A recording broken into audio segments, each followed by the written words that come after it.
Good morning. This is the City Planning Commission public meeting held in the Manhattan Municipal Building, 1 Center Street. Today is Tuesday, September 19, 2017. I'm sorry. As a courtesy during the proceedings, we ask that you please turn off all cell phones and beepers. All speakers should fill out a speaker's card. In addition, we ask that those providing testimony please identify yourself, limit your remarks to 3 minutes, and speak clearly into the microphone. I will now call the roll. Chair Lago. Here. Vice Chairman Knuckles. Here.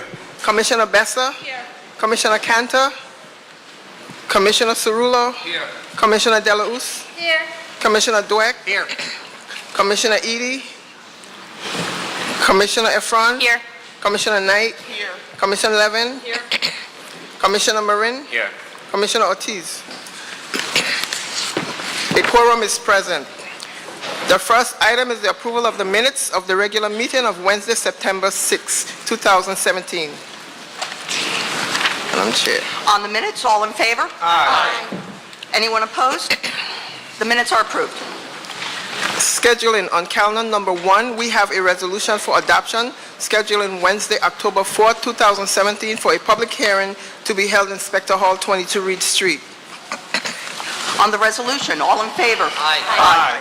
Anyone opposed? The resolution is adopted. The next part of the calendar is the report section on page 2. Borough of Brooklyn, calendar number 2, CD2 C16006 PQK, in the matter of an application for the acquisition of property concerning the Warren Street Center for Children. For a favorable report on calendar number 2, Chair Lago. Yes. Vice Chairman Knuckles. Yes. Commissioner Besser. Yes. Commissioner Cantor. Commissioner Cerullo. Yes. Commissioner Delausse. Yes. Commissioner Dweck. Yes. Commissioner Efron. Yes. Commissioner Knight. Yes. Commissioner Levin. Yes. Commissioner Marin. Yes. A favorable report has been adopted on calendar number 2. Borough of Brooklyn, calendar numbers 3 and 4.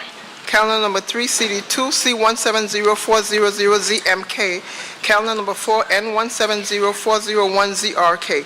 In the matter of applications for zoning map and zoning text amendments concerning the Tillery and Prince Street rezoning. For favorable reports on calendar numbers 3 and 4, Chair Lago. Yes. Vice Chairman Knuckles. Yes. Commissioner Besser. Yes. Commissioner Cerullo. Yes. Commissioner Dweck. Delausse, sorry. I just want to say that a lot of commitments were discussed at the hearing that the developer made to the community, and I expect that those will be honored, and with that, I vote yes. Commissioner Dweck. Yes. Commissioner Efron. Yes. Commissioner Knight. Yes. Commissioner Levin. Yes. Commissioner Marin. Yes. Favorable reports have been adopted on calendar numbers 3 and 4. Borough of Brooklyn, calendar numbers 5 and 6. Calendar number 5, CD5 C170430ZMK. Calendar number 6, N170431ZRK. In the matter of applications for zoning map and zoning text amendments concerning the Linden Boulevard rezoning. For favorable reports on calendar numbers 5 and 6, Chair Lago. Yes. Vice Chairman Knuckles. Yes. Commissioner Besser. Yes. Commissioner Cerullo. Yes. Commissioner Delausse. Yes. Commissioner Dweck. Yes. Commissioner Efron. Yes. Commissioner Knight. Yes. Commissioner Levin. Yes. Commissioner Marin. Yes. Favorable reports have been adopted on calendar numbers 5 and 6. Borough of Brooklyn, calendar numbers 7 and 8. Calendar number 7, CD1 C150278ZMK. Calendar number 8, N150277ZRK. In the matter of applications for zoning map and zoning text amendments concerning the FISA sites rezoning. For favorable reports on calendar numbers 7 and 8, Chair Lago. I would actually like to preface my vote with some comments, and frequently I will comment, or occasionally I will comment as the head of the Department of City Planning. This time I would like to make my comments as chair of this commission. It was disturbing during the public hearing on this matter to have a representative of the applicant allege that the proposed development would be as of right. When an applicant requests a rezoning from manufacturing to residential use, that can hardly be characterized as an as of right project. Further, the applicant's representative adopted a dismissive tone in replying to the commissioner's questions, noting that it would not feel pressured to provide additional information until the next discretionary action, the vote of the City Council. I find it an insult to this independent expert commission to have an applicant's representative suggest that the City Planning Commission's vote on a rezoning is somehow ministerial. Despite my significant discomfort with how this application has been handled, when I turn to the land use merits of the requested action, I find the proposed rezoning to be appropriate and thus vote yes. Vice Chairman Knuckles? Yes. Commissioner Bessa? Yes. Commissioner Cerullo? Yes. Commissioner Delauss?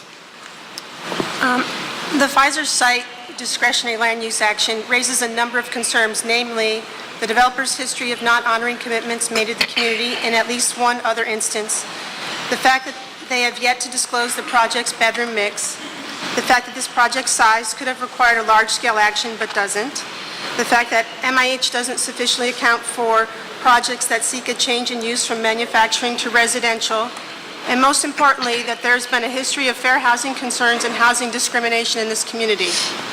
Lacking bedroom mix information in particular, I am not comfortable that this project won't exacerbate those issues further. I vote no. Okay. Commissioner Dweck? I'm going to vote yes and hope that the City Council rectifies some of the open issues. But I vote yes. Commissioner Efron? I'd like to associate myself with the excellent comments of our chair and vote yes. Commissioner Knight? Yes. Commissioner Levin? I share the comments and concerns of the chair and of Commissioner Delauss.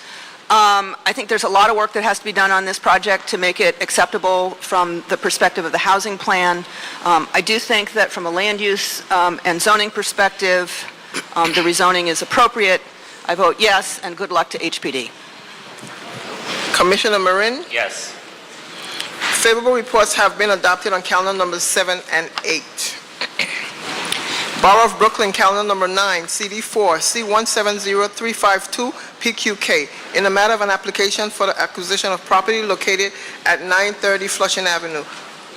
For a favorable report on calendar number 9, Chair Lago. I'll revert to making a few comments in my role as director of the department. I wanted to note that this facility was built at a very different time. It has a windowless facade, which is a product of how the neighborhood was a heavily manufacturing area at the time. Currently, though, the building has a Barron Street facade. It's tagged with graffiti. The sidewalk is in poor condition. The neighborhood is changing, and we're pleased about the changes. We've seen the rezoning in the neighborhood. We have seen we've seen a city rezoning. We've also seen private rezonings, and we're seeing new residential housing. And so we plan to continue working with OEM, since the facility will now be wholly occupied by a city agency, to see how we can enliven the street's facade so that it will be a more welcome neighbor to the community. And with that, I vote yes. Vice Chairman Knuckles? I agree with the sentiments expressed by the chair. I vote yes. Commissioner Bessa? Yes. Commissioner Cerullo? Yes. Commissioner Delauss? Yes. Commissioner Dweck? Yes. Commissioner Efron? Yes. Commissioner Knight? Yes. Commissioner Levin? Yes. Commissioner Marin? Yes. A favorable report has been adopted on calendar number 9. Borough of Brooklyn, calendar number 10, CD9, C160132, PQK, in the matter of an application for the acquisition of property concerning All My Children Daycare and Nursery 11. For a favorable report on calendar number 10, Chair Lago? Yes. Vice Chairman Knuckles? Yes. Commissioner Bessa? Yes. Commissioner Cerullo? Yes. Commissioner Delauss? Yes. Commissioner Dweck? Yes. Commissioner Efron? Yes. Commissioner Knight? Yes. Commissioner Levin? Yes. Commissioner Marin? Yes. A favorable report has been adopted on calendar number 10. Borough of Manhattan, calendar number 11, CD4 N170433ZRM, in the matter of an application for a zoning text amendment concerning 661 8th Avenue signage text amendment. For a favorable report on calendar number 11, Chair Lago? I would just note that Commissioner Knight is recused on this. Okay. Yes. Okay. Vice Chairman Knuckles? Yes. Commissioner Bessa? Yes. Commissioner Cerullo? Yes. Commissioner Delauss? I just want to say that I appreciate the developer working with the community board on this to address their concerns, and I vote yes. Commissioner Dweck? I associate myself with Commissioner Deluz's comments, and I vote yes. I can't hear you. Yes vote. Thank you. Commissioner Efron? Yes. Commissioner Knight? Recused. Okay. Commissioner Levin? Yes. Commissioner Marin? Yes. A favorable report has been adopted on calendar number 11. Borough of Queens, calendar number 12, CD5, C170394 PCQ, in the matter of an application for the site selection and acquisition of property concerning the NYPD Property Clerk Warehouse Consolidation. For a favorable report on calendar number 12, Chair Lago, Yes. Vice Chairman Knuckles, Yes. Commissioner Bessa, Yes. Commissioner Cerullo, Yes. Commissioner Delauss, Yes. Commissioner Dweck, Yes. Commissioner Efron, Yes. Commissioner Knight, Yes. Commissioner Levin, Yes. Commissioner Marin. Yes. A favorable report has been adopted on calendar number 12. Borough of Staten Island, calendar number 13, CD3 N170308 RCR, in the matter of an application for the grant of a certification concerning 500 King Street. For adoption on calendar number 13, Chair Lago, Yes. Vice Chairman Knuckles, Yes. Commissioner Bessa, Yes. Commissioner Cerullo, Yes. Commissioner Delauss, Yes. Commissioner Dweck, Yes. Commissioner Efron? Yes. Commissioner Knight? Yes. Commissioner Levin? Yes. Commissioner Marin? Yes. Calendar number 13 has been adopted. Borough of Staten Island, calendar number 14, CD3 N170402 RCR, in the matter of an application for the grant of a certification concerning 116 and 122 Brighton Street. For adoption on calendar number 14, Chair Lago, Yes. Vice Chairman Knuckles, Yes. Commissioner Bessa, Yes. Commissioner Cerullo, Yes. Commissioner Delauss, Yes. Commissioner Dweck, Yes. Commissioner Efron, Yes. Commissioner Knight, Yes. Commissioner Levin, Yes. Commissioner Marin. Yes. Calendar number 14 has been adopted. Borough of Staten Island, calendar number 15 concerning 7088 Amboy Road, and calendar number 16 concerning Ridgewood Avenue and Getz Avenue. These items have been laid over. Borough of Staten Island, calendar number 17, CD3 N170428 RCR, in the matter of an application for the grant of a certification concerning Billings Street. For adoption on calendar number 17, Chair Lago, Yes. Vice Chairman Knuckles, Yes. Commissioner Bessa, Yes. Commissioner Cerullo, Yes. Commissioner Delauss, Yes. Commissioner Dweck, Yes. Commissioner Efron, Yes. Commissioner Knight, Yes. Commissioner Levin, Yes. Commissioner Marin. Yes. Calendar number 17 has been adopted. The next part of the calendar is the public hearing section on page 34. Borough of Brooklyn, calendar numbers 18 through 22. Calendar number 18, CD9, C170416 ZMK. Calendar number 19, N170417 ZRK. Calendar number 20, C170418 ZSK. Calendar number 21, C170419 ZSK. Calendar number 22, C170420 PPK. A public hearing in the matter of applications for zoning map and zoning text amendment for the grant of special permits and disposition of city-owned property concerning the Bedford Union Armory. Notice, a public hearing is being held by the City Planning Commission in conjunction with the above ULUP hearings to receive comments related to a draft environmental impact statement. This hearing is being held pursuant to the State Environmental Quality Review Act and the City Environmental Quality Review. We are going to have a 15-minute presentation by the applicant team comprised of John Corcoran, John Valladares, Jonathan Marvel, Eric Woodland, and available for questions also as part of the applicant team are Eileen Gorsuch, Jordan Press, and Kenyatta McLean.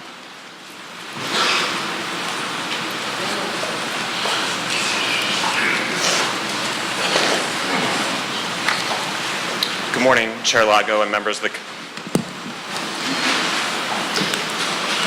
Good morning, Chairman Lago and members of the Commission. My name is John Corcoran, and I'm a Vice President in the Real Estate Transaction Services Group of the City's Economic Development Corporation, or EDC. I'm here today to provide some background on the proposed redevelopment of Bedford Union Armory and then introduce the development team who can provide more specifics about their project. Bedford Union Armory, located at the intersection of Bedford Avenue and Union Street in Crown Heights neighborhood of Brooklyn, was constructed in the early 20th century to house the Troop C Cavalry Unit of the National Guard. When military operations ceased in 2011, the elected officials from federal, state, and city levels all pressed for a redevelopment of a vastly underutilized city property to be used as a valuable community asset. In their plan, they pushed to leverage the potential for market rate housing to cross-subsidize the construction and operations of a large community facility. In response, the state relinquished its use of the building, and EDC, at the city's direction, released a request for proposals looking for a financially feasible project that would deliver a large community-serving use, preserve the historic character, incorporate sustainability, and create jobs for local residents. Prior to selecting a developer in response to that RFP, EDC engaged in robust outreach to understand better the community's interest and what they'd like to see included in that redevelopment. Along with local elected officials, EDC co-hosted roundtable discussions with leaders from 23 local community organizations and also hosted 2 open to the public forums that were attended by nearly 250 residents of Crown Heights. Based on this outreach, EDC negotiated hard to ensure that the project included a number of community priorities. Those were 1, a ground lease for community space to maintain city ownership and to ensure the delivery of community benefits throughout the life of that lease. 2, a large recreation facility and an auditorium that would be flexible enough to accommodate the diverse needs of the neighborhood and also run by a capable and neutral operator. 3, housing that spanned a wide range of income bands and unit sizes. And 4, an emphasis on historic preservation and neighborhood context. In December 2015, EDC, along with local elected officials, announced the selection of BFC partners to undertake this redevelopment based on the fact that its proposal best fulfilled the RFP goals and these community priorities. EDC included a variety of accountability mechanisms in the legal documents to ensure that BFC partners would construct, maintain, and operate this project as promised. With that, I thank you for your time, and we'll introduce John from BFC Partners, who can give you more details on the proposed project. Thank you. Good morning. My name is John Valadares, and I'm the BFC Partners Project Manager for the redevelopment of the Bedford Union Armory. We appreciate the opportunity to be here today to present our proposal to the Commission. I'm joined here today by members of my team, including Jonathan Marvel from Marvel Architects and representatives from CAMBA, our nonprofit partner and future operator of the Recreation and Community Center. We are proposing to convert the Armory's drill shed and head house into several new uses that will collectively benefit tens of thousands of Central Brooklyn residents. This includes a year-round, accessible, state-of-the-art recreation center, 386 units of quality housing, including 177 affordable homes, and community office, event, and educational space. Under our proposal, the majority of the Armory would be conveyed under a 99-year ground lease, which allows us to provide up to $1.5 million of community benefits. These community benefits will come in many different forms, including free or discounted access to the recreation portion of the project, sports and recreation programming for youth and senior citizens, or deeply discounted office space to local nonprofits that provide educational, cultural, and advocacy services to the local community. The concept of a recreation center on the site dates back to Congressman Major Owens, who was a strong proponent of converting the Armory into a recreation center to address Central Brooklyn's long-standing struggle with public health and fitness issues, as well as high rates of violence that have plagued the area. We have heard from many community members who strongly support the recreation center for these reasons, namely that Crown Heights residents require more accessible, quality athletic space, and that more young people in the neighborhood need a safe place to go after school to continue developing athletic, educational, and community-oriented skills. Our proposal would outfit the iconic drill hall with 3 full-size wood basketball courts, multi-sport surfaces capable of accommodating countless sports and recreation needs, and a 6-lane, 25-meter swimming pool. The facility will be managed by CAMBA, our nonprofit organization serving Brooklyn since 1977. In addition to CAMBA, we have also hired a director of operations to run the recreation portion of the project. Eric Woodland joins us with extensive experience running the Boys and Girls Club of New Rochelle. Members of the community will have numerous avenues for access to the Armory's recreational programs, including affordable membership options that provide access to fitness areas and open court pool times. In addition, we are selecting high-quality program operators to run the sports programs at the Armory. Each of these operators will be required to provide free or highly discounted programming for the local community. This will mean that community members will have more than access to a basketball court or a swimming pool. They will receive high-quality swim lessons, top-tier after-school programs, and one of the best basketball and academic mentorship programs in New York City. Just as impactful as the recreation is the proposed community facility space in the head house, which will be preserved and used as a hub for nonprofits. Our proposal features a flexible community meeting space capable of accommodating up to 500 individuals, and also features a significant amount of much-needed office space for nonprofits. These nonprofits provide important cultural, educational, and advocacy services to their constituents, including many thousands of local residents. To date, some of the key proposed tenants include the West Indian American Day Carnival Association, Brooklyn Community Pride Center, Ifatayo Cultural Arts Academy, and Digital Girls, Inc. All 4 of these organizations I mentioned do not have a permanent home or facilities that meet the needs of their constituents. Instead, they currently work from kitchen tables, pay high commercial storefront rents, or operate in makeshift or borrowed spaces. The Armory will be a permanent home to these nonprofits at a very low rental rate of $6 per square foot. In addition to these nonprofits, it was always our intent to provide space for Medgar Evers College in the head house. When the college's needs could not be met in that building, we identified and proposed 25,000 square feet for the college in the base of the proposed rental building. We have issued a letter of intent to CUNY at favorable lease terms, which they are considering and evaluating. This arrangement will provide the college with much-needed space in a new building and allow smaller nonprofits to operate out of the head house.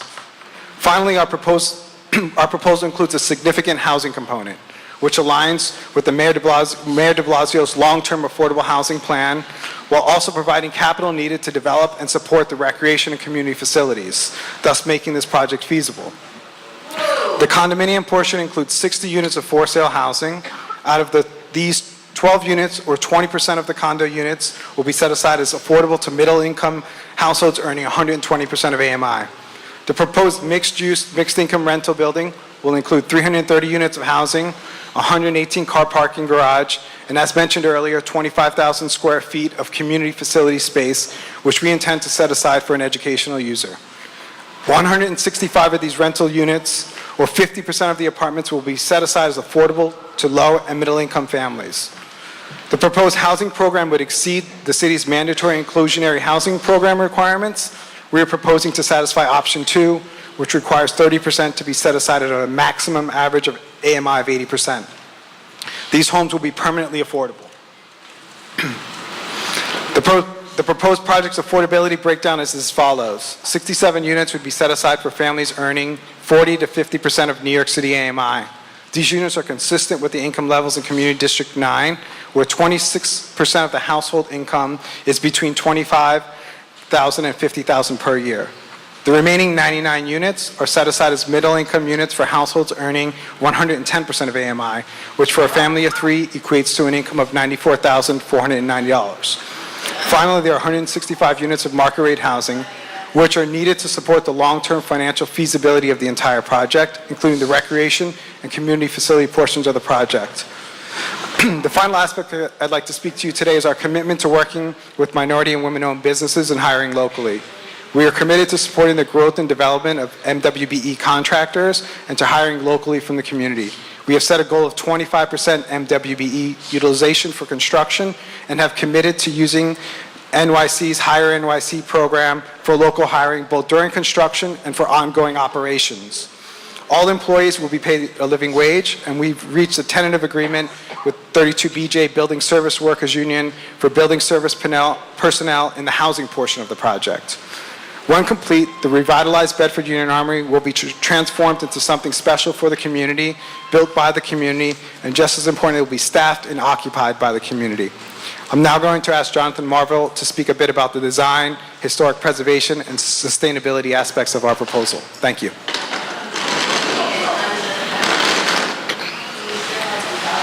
Good morning, Commissioners. Jonathan Marvell, Principal, Marvell Architects. It's an honor to be here to talk about this facility and multifamily housing project that is really in a very important part of the neighborhood. We're 3 to 6 blocks from the wonderful institutions, museums, libraries, botanical gardens, and this is really an extension of that civic space. I think that the intent here is to provide a balancing act between the historic Armory building, its head house and its drill shed, and a significant multifamily housing associated with it. The total FAR that we're working with is really commensurate with the 110,000 square foot drill shed and armory. The 330,000 square feet that we're proposing is really, if you were to spread it out on that block, it would fit in within that kind of appropriateness in terms of its volume and square footage. The intent that we've been in discussions with city planning and LPC and the SHPO teams, as well as Public Design Commission, is really a dialogue, and the design has evolved over time.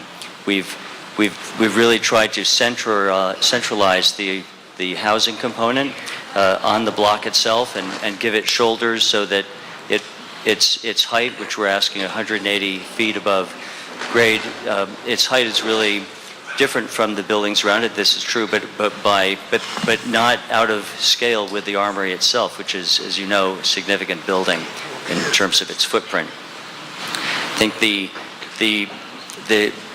investigations that we did early on to try to retain the stables that were on the President Street side of the Armory proved that we really couldn't recycle those buildings, and that's where we've worked, however, with the kind of the rhythm of the architecture of those stables to create an architecture that picks up the rhythms and the details of the head house itself.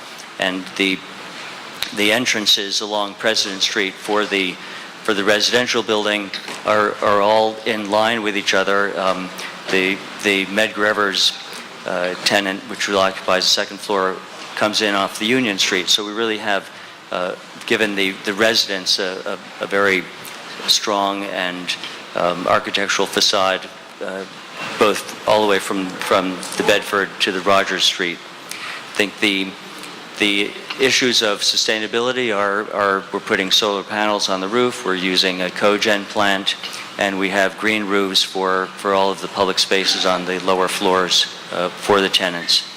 I think the work that we've been doing with SHPO and LPC to try to create that sense of scale and appropriateness to work with the 1907 Pickler and Tacklau head house are I think an important feature in the design, as well as the lower floors of the taller residential building are part of that dialogue as well. I think I'd like to conclude in that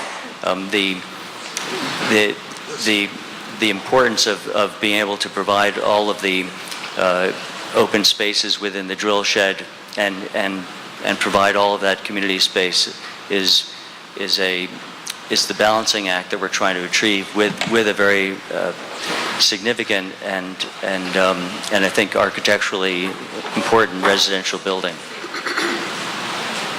Some of the panels that you see on the easels beyond the renderings are really there to show some of the.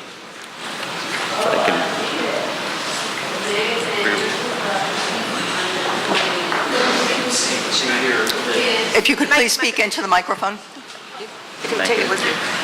Thank you, Anya. The head house and drill shed are wrapping around the civic part of the site, and the residential building occupies that central location and is kind of buffered by the shoulders in the section that you'll see right now.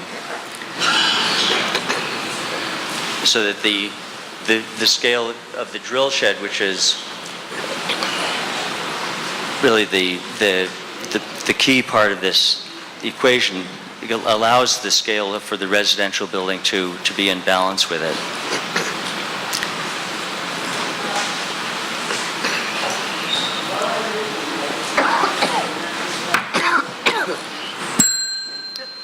Okay, at this point, we'll open it up to commissioners. Questions for any members of the applicant team? Commissioner De La Hoz. I have a couple different questions for members of the team. Maybe I'll start with EDC, with Jonathan Corcoran. I just want to, I appreciate you giving the history and the background, going back to 2011. Sure. And what the stated desire was of the federal, state, and local governments as part of that process. Can you maybe just highlight for me the sequence of when the date that the RFP was issued versus the date that the community engagement process happened? And if during the community engagement process, depth of affordability, percent of total affordability came up and displacement issues came up? Sure. So the RFP was released in October 2013, shortly after the state had relinquished its use of the building. We engaged in outreach in the summer and fall of 2014 because before going ahead and completing negotiations with developers, we wanted to understand better what to negotiate for. So that was really important for us, especially with the new administration, to have some time to reset and have a conversation with the community about what they wanted to see in this project. Okay. And did the community have a formal role besides kind of guiding certain criteria for selection? Were they actually involved in any formal way in review of applications? I think it was more about community priorities and then us having the proposals respond to those priorities. So once we had completed that outreach, we went back to all of the development teams and asked them to make their proposals as closely as possible resemble those priorities, and really pushed for those four that I had outlined. So rather than starting first with what we had received, we wanted to start with what people wanted to see. Okay. And this might be for you or perhaps for a member of the BFC team, if I may, Chair. I'm just wondering, obviously, I'm sure later we're going to hear quite a bit of comment about the community's desire for this project to be 100% affordable and to be more deeply affordable to better meet the needs that exist in Crown Heights. And I'm just wondering what level of analysis has been done around that request and what level of public subsidy would be required in order to make that feasible. Sure. So actually, I'm going to pass that to Jordan Press from the Housing Department to answer that. Thank you. So first and foremost, I think we want to see a project that works financially and that is sustainable, and that is something that we feel good about as the project currently stands. As is typical in this review process, we are continuing to look at models, and we want this to be a project that is acceptable to the commission, to the community, and ultimately to the council member. I don't have a specific number to answer your question, but it is, to your question about whether or not that analysis is happening, yes. Okay. Commissioner Efron. Thank you. I think this is for the developer, though EDC or HPD might want to chime in. Sure. Since there were several references to cross-subsidy of the affordable housing by the private or the market rate housing, could you speak to whether or not the developers engaged with HPD for any subsidies for any portion of this program or any other city agency? So as part of our response to the RFP process, our agreement with EDC was to not seek HPD subsidy. It was to propose a balanced, financially feasible project without any HPD subsidy. So that's why we see a market rate component and also see a wider range of AMI bands as high as the 110 and the 120% of AMI. Thank you. Vice Chair Knuckles. Could you just elaborate on the decision or the proposal to include home ownership condominium units? What was the rationale for Sure. that? And is that in response to a community expressed desire? The condominium portion of the proposal is key to the financial feasibility of the project. The proceeds from the condominium sales provide the gap financing for us to pay for the recreation center. So the sales proceeds from the condominium go towards the build-out of the recreation and community facility portions of the project. So the condo units, proposed condo units are all market rate? No, there is 20% set aside as affordable to 120% of AMI. So there's 60 total units, 12 units or 20% of the units are set aside as affordable units to those in the community, and then the balance of the units, the sales proceeds from those units allow us to build the recreation and community facility portions of the project. Commissioner Cantor. Thank you. Good morning. More to the phasing. As I understood you a moment ago, the first building is the condo? So, as we've currently phased the project, we anticipate building simultaneously all three buildings. Under our agreement with EDC, we are required to open the recreation center before opening the residential buildings. So we anticipate the phasing being as closely together as possible and starting all phases simultaneously. The recreation building precedes any housing? It has to open before the operations of the residential building. And if we do open the residential building before, we cannot take any cash or proceeds out of the residential building until such time that the recreation component is open and operating. And that's under our lease agreement with the city. Does this mean that you start construction on the condo? No, is there an overlap between the condo and the recreational facility? Yes.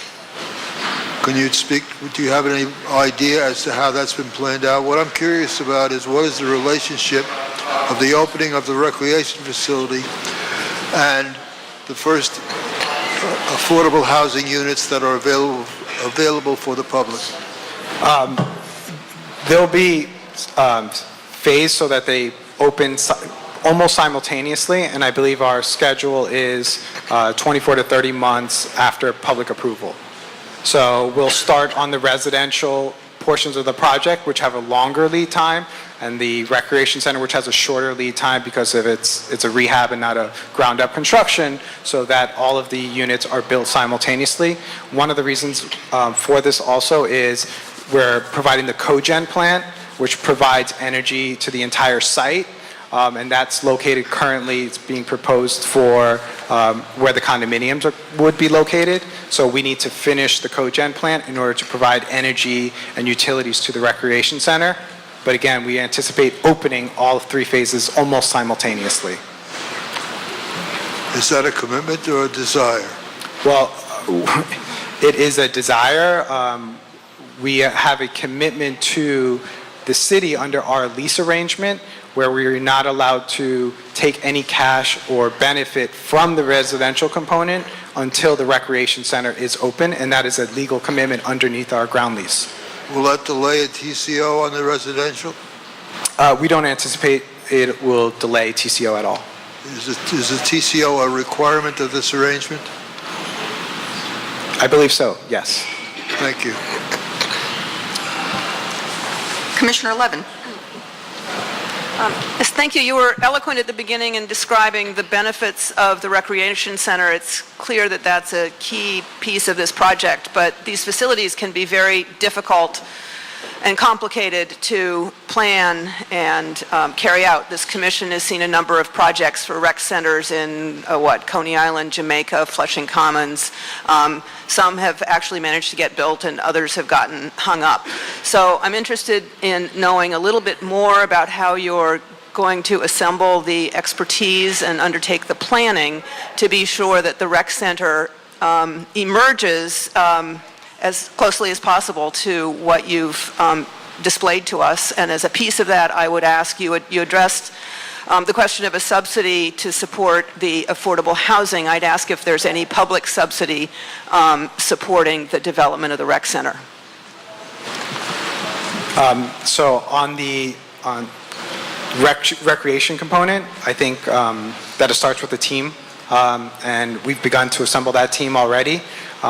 First and foremost, we selected Canva as our nonprofit partner, who has a long-standing relationship. They've been around since 1977 and are experienced at managing multi-purpose spaces, similar, not exactly, but similar to this operation. It also started with the hiring of our Director of Operations for the Rec Center, Eric Woodland, who comes from the Boys and Girls Club in New Rochelle.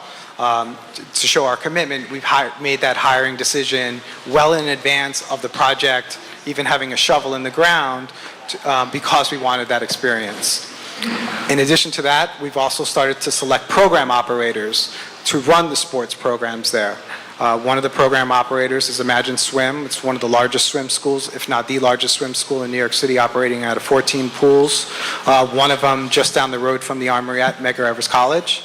Our basketball operator is a nonprofit by the name of New Heights, who operates basketball and mentorship programs for students in New York City spread out amongst multiple boroughs. And we're going to continue to assemble a soccer operator and other sports operators. So these program operators are really the key portion of how we feel we've put together successful recreation programming. Can you repeat your second question was on the So I guess I would follow up, and then I think the second piece of my question was about public subsidy to support the development of the rec center. But you've described a number of operators. Will they be involved in planning, the physical planning that has to go into understanding what you're going to build? Absolutely. We've already engaged the swim operator to talk about pool pump filters and cleaning requirements and staffing to make sure that the space meets not only city code, but standards for a clean, safe swimming pool. Okay, and on that same topic then, what kind of community engagement will there be as you evolve the programming, the planning for the programming of the rec center? So we've had a lot of community engagement over the past year and a half that we've been working on this project. We've probably had dozens of meetings with local community organizations that run sports programs currently, but are challenged because they don't have space. So a couple of examples that maybe I can give you. There's a local operator who wants to do adult swim lessons in the community. It's the Magnus Mercuro Foundation. We've brought them in and sat them down with our swim operator, and they've reached an agreement where our swim operator will provide swim instructors, and the Magnus Mercuro Foundation will go out into the community meetings, churches, to find adults who don't know how to swim and bring them to the Armory so that they can have that kind of programming. Flatbush Youth Association is a local basketball program, operates out of school spaces currently, but they're finding it harder and harder to find court time for these kids to play.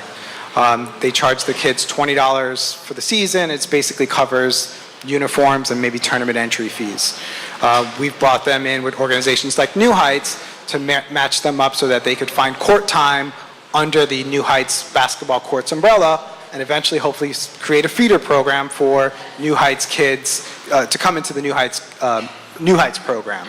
So each of our operators, we're requiring commitments to work with local organizations that need space to provide services to their constituents, and that's a commitment that each of our operators has showed already. And public subsidy? So we have requested, the financing for the Recreation Center's new market tax credits, we've requested some state funds, and we've also requested, we have a commitment from the BP, holdover from the former BP for $1 million, and we've requested funds from the city for a marginal amount of the development cost. Commissioner Efron. I'm just going to assume that you misunderstood my question when I asked if there are any other public subsidies besides HPD, because now you've just listed a whole bunch of others. But that's actually not my question. I will assume you misunderstood. EDC mentioned in its opening remarks that one of the reasons for the lease rather than ownership by a developer is the community's importance or belief that it's important to have city control over this incredible recreational asset. Do the lease terms give the city any control over the cost to the public for the services, for the ongoing operation? Could you just, as carefully as possible, describe what the city's role will be in making sure that this lives up to what we all hope will be a real community asset?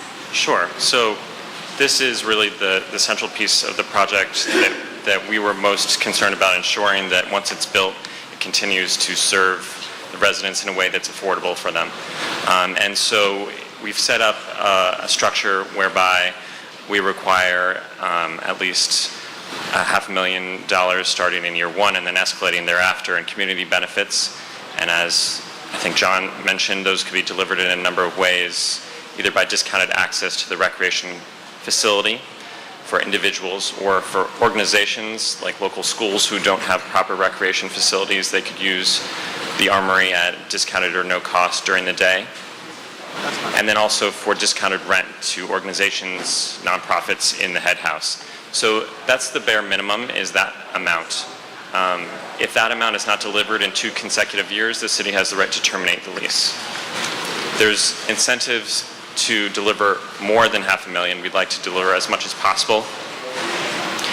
And we really have tried to also incentivize BFC to be part of that and just deliver more every single year. And John can speak more to that. And in order to ensure that that's happening, we'll have an annual report that they will provide to EDC in order to audit those benefits that are delivered. And we will go through those benefits because we want to ensure that the programming that happens in year one and then as it continues throughout the life of the lease in 100 years, that it continues to evolve and meet the community's needs.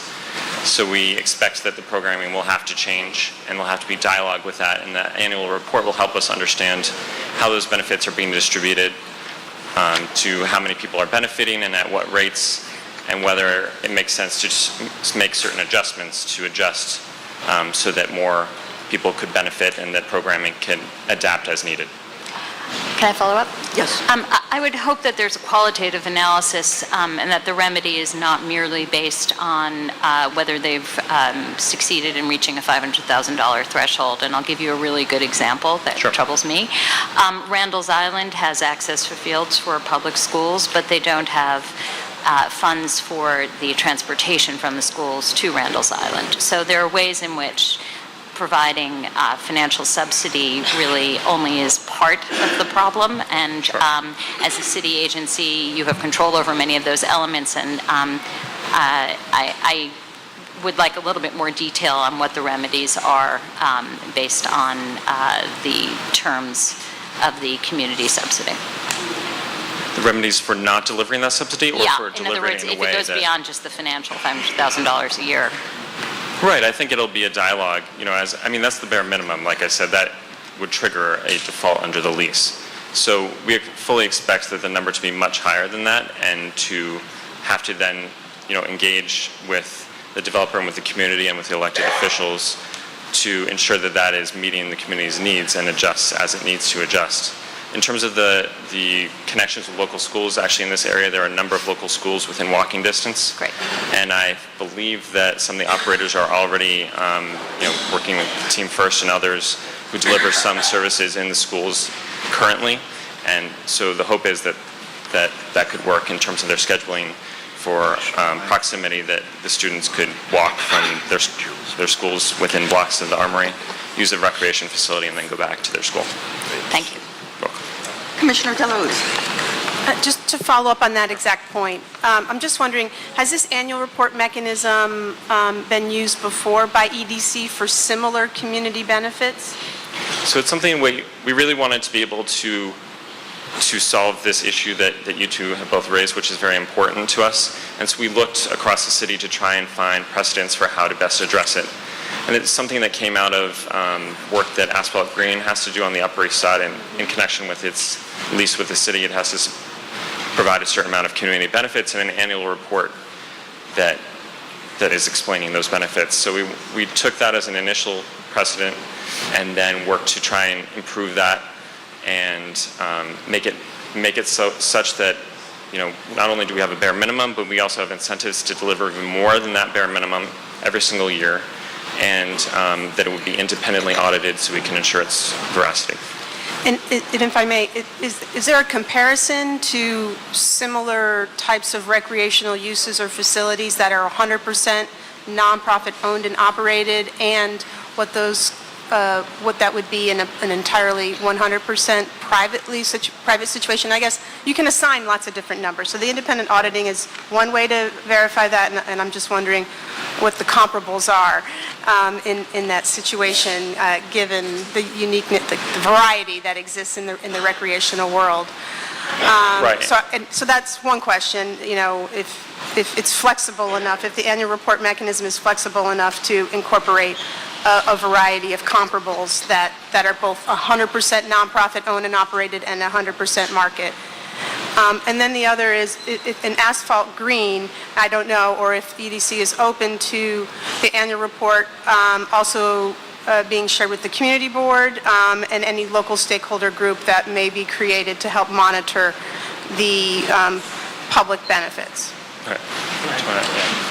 At least on the stakeholder, the last portion of your question, we've committed to operating or creating a community advisory committee, and we're going to seek feedback from the elected officials on who should be on that committee.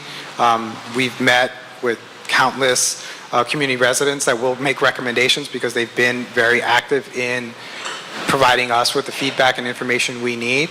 But we anticipate this community advisory committee working closely with our nonprofit partner, CAMBA, to deliver that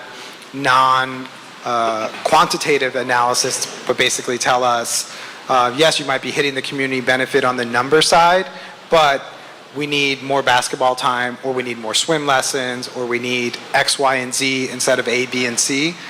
We don't want to just meet the numbers. We truly want to provide a rec center that meets the needs of the community, and we anticipate that that's going to change over time. It's going to change season from one season to the next season, 1 year to the next.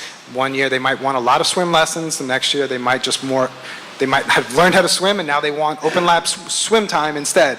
So that's why we need some of this flexibility, and that's why we need things like the Community Advisory Committee to kind of help us understand better those needs. I think a community advisory committee will be critical to the success of the project, honestly, and I'm just, and I appreciate that that BFC is committed to doing that. I would hope that that commitment would be represented in a lease agreement between EDC and BFC, and that it's a requirement for the length of the lease. I'd be happy to discuss how we can make that happen with EDC. Yes, Commissioner Dweck. I just wanted to add one quick thing too. It was important for us to improve upon some of the initial models we looked at for just delivering space for a certain amount of time at a certain rate, to ensure that we got actually community benefits, because we wanted it to be demand-based and ensure that community members were actually benefiting from the time and the services that were provided.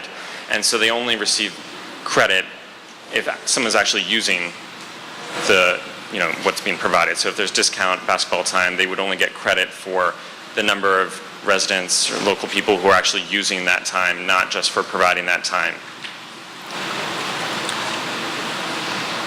It seems to me that the $500,000 number might be inadequate. So is there a way we can have a mix of money, of a set dollar amount in services with a percentage of time allocated to the community, say 20-25% of the time, plus the $500,000 number can go towards paying for services like the swim lessons you mentioned or any other of the programs you have. So the half minimum, to maybe explain it a little bit more thoroughly, is the bare minimum. In addition to, under our lease arrangement, we're required to pay a ground lease of $2 million. We get a rent credit incentive back up to $1.5 million for providing those community benefit services. So that $500,000 number, we're always going to go well beyond, because we're financially incentivized to provide well in excess of that $500,000 of community benefit, and we are already negotiating with lease operators to provide well in excess of the $500,000, and we're seeking to provide more than the $1.5 million requirement.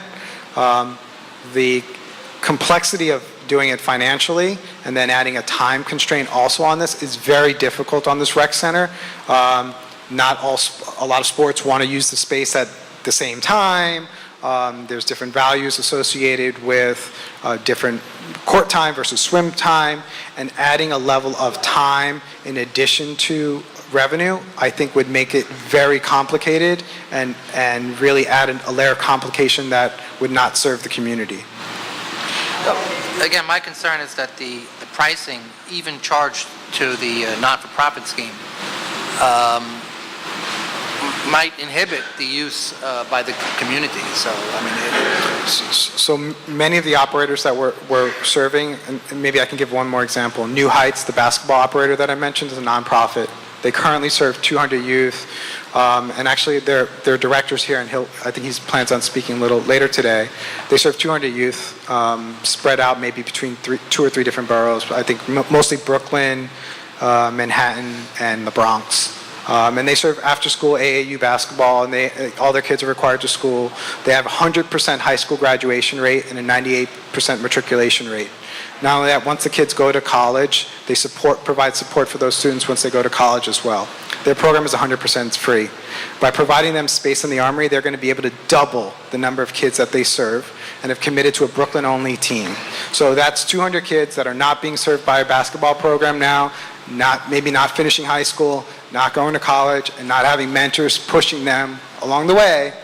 They're going to have that opportunity, and their program is 100% free. So it's opportunities like that that we seek to achieve with this program. going back to the Community Advisory Committee, who are the stakeholders on that committee? We haven't named any stakeholders yet. We've committed to working with the local elected officials and the community board to provide recommendations for names of community representatives that they feel would be appropriate, and we're committed to doing that. Thank you. Commissioner Efron. In a rapidly changing neighborhood, it seems that there really is a risk that there could be services provided that are affordable to some in the neighborhood at a very high rate, and that $500,000 could subsidize some to not pay that rate. But I don't think that's really the type of public access anyone is envisioning for this. Is there a city agency such as Consumer Affairs or some other way that EDC could actually ensure that there are low cost as opposed to highly subsidized quality programs for the community? And are there means within the lease other than canceling it to actually do that? I'm sorry to drill down on this. It just seems really pretty critical. It is critical. Yeah, it is critical. I think it will be an ongoing dialogue with the Community Advisory Committee, EDC, and BFC to ensure, and CAMBA, to ensure that it's delivered appropriately. And, one thing is that we've talked about just the initial financials of the deal in year one, but everything will escalate. So the rent, along with these community benefits requirements, escalate 3% annually. And it was important for us also to have it reappraised every 10 years, and that's throughout the lease, to ensure that if community values, surrounding the armory start to increase, that we ensure that we're still getting a parallel amount of community benefits. So such that if the real estate values increase around there, that we're increasing then the community benefits along with that. And so as part of that, we would be able to provide additional subsidy to ensure that the rates were low enough for the community members. Other questions for the applicant team? Commissioner Delauze. Switching topics.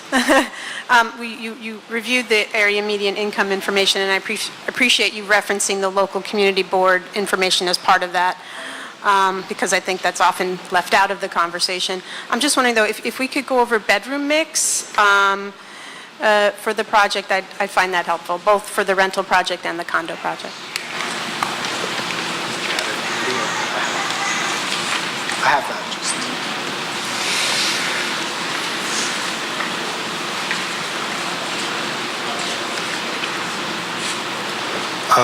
On the rental program, we're proposing 15% studios, 55% one bedrooms, 15% two bedrooms, and 15% three bedrooms. On the condominium portion, where the site is a bit more constrained, we're proposing 50% one bedrooms, 32% two bedrooms, and 18% three bedrooms. Thank you. Other questions from the commission? Well then, thanks to the applicant team. We will now turn to members of the public who have signed up to speak on this matter, and we will follow commission practice in having 10 speakers in favor, 10 speakers in opposition, and going back and forth. I would remind people that each speaker is limited to 3 minutes, and that will be followed by questions from the commission for the speaker. The first speaker in support is Lisa Gowan.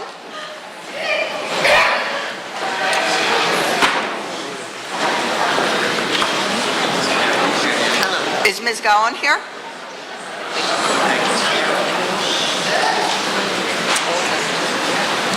Okay, our next speaker who has signed up for questions is Anya Ramirez from Marble Architects. Questions from the commission?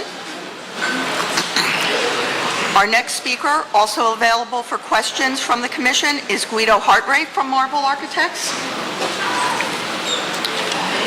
Our next speaker is Manuel Burgos.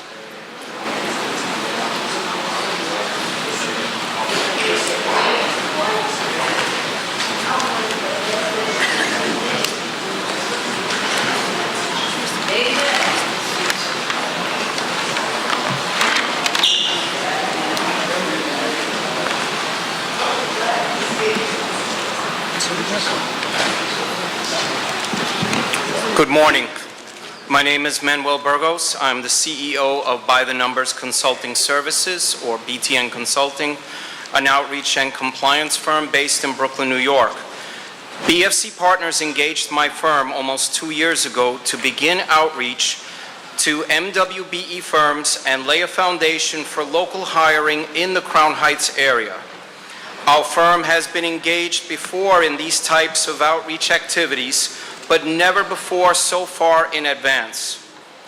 The New York City Economic Development Corporation has set substantial MWBE goals for this project at 25% of the total project cost, and BFC Partners wants to ensure it meets or exceeds these goals. Our work on this project has been thus far as follows: multiple info sessions for city-certified MWBEs with a target on those MWBE firms from within 2 miles of the project site. These info sessions provided MWBE contractors advance notice of opportunities available, as well as what prerequisite items are required, such as insurance. For non-certified firms, our firm contacted over 300 local contractors in an attempt to determine which firms were minority or women-owned.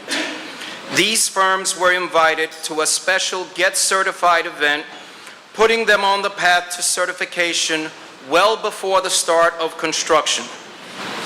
We also conducted an info session with local service providers, giving these organizations an idea of how local hiring will be conducted and their specific role in making referrals and helping with follow-up.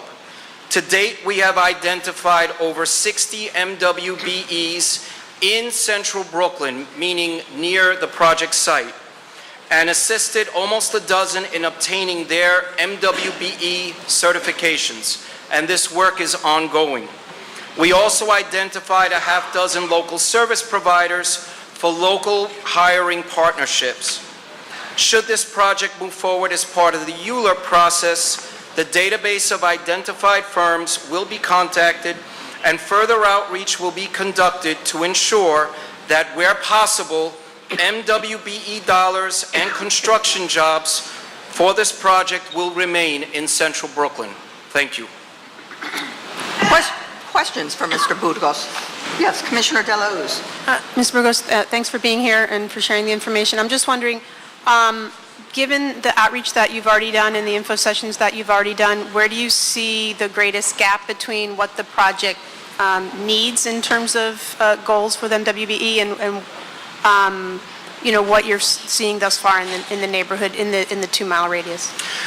I think for this project, it mirrors what I've seen on a number of other projects throughout the city, where on large-scale projects, often this is outside of the reach of MWBE firms.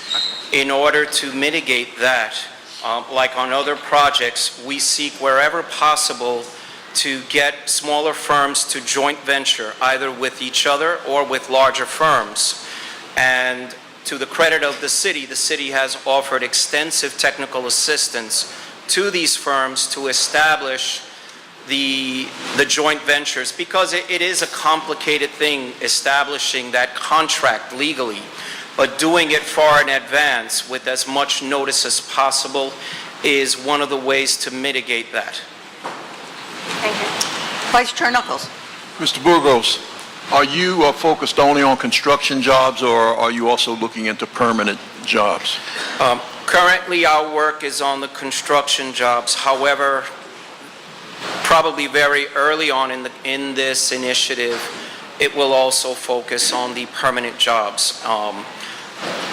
BFC partners can speak on that better than I can, because I know that there have been some inroads in regards to the permanent jobs, particularly with bringing in, is it 32 BJ, right? In order, for some of the permanent jobs. Now, you mentioned goals around construction, utilization of MWBE firms. What about workforce? So on the workforce side, working with local service providers, one of the things that our firm always knows in doing many of these initiatives around the city and the state is that it's not just identifying opportunities for work, it's also making sure that a support structure is in place to keep the people that are hired employed.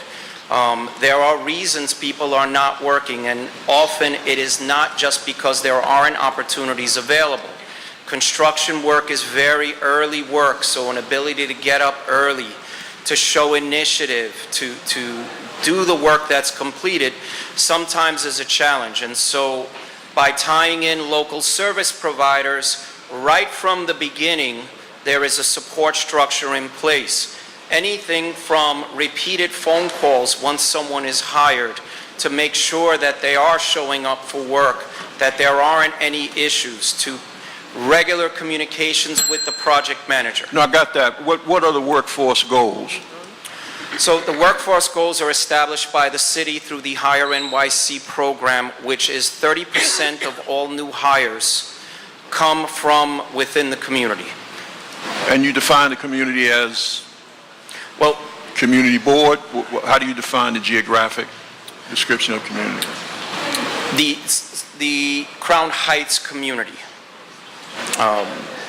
So give or take, you're looking at about, on the local hiring, you're looking at anywhere from a mile to a mile and a half radius, which keeps it very contained so that the outreach really does stay within that part of central Brooklyn. Oh, absolutely. Thank you. Other questions for Mr. Burgos? Thank you. Thank you. Our next speaker in support is Renee Smith.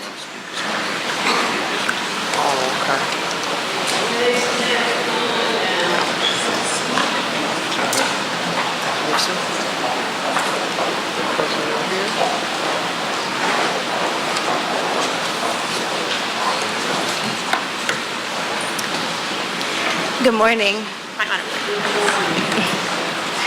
Good morning. My name is Renee Smith.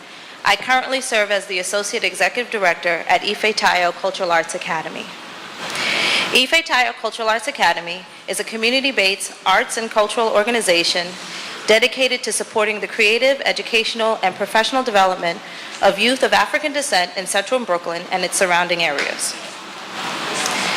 Ife Tayo serves over 2,000 students annually through our on-site and in-school programs and an additional 5,000 youth and families through affiliated programs and public performances. Our programs are culturally sound and achieve results.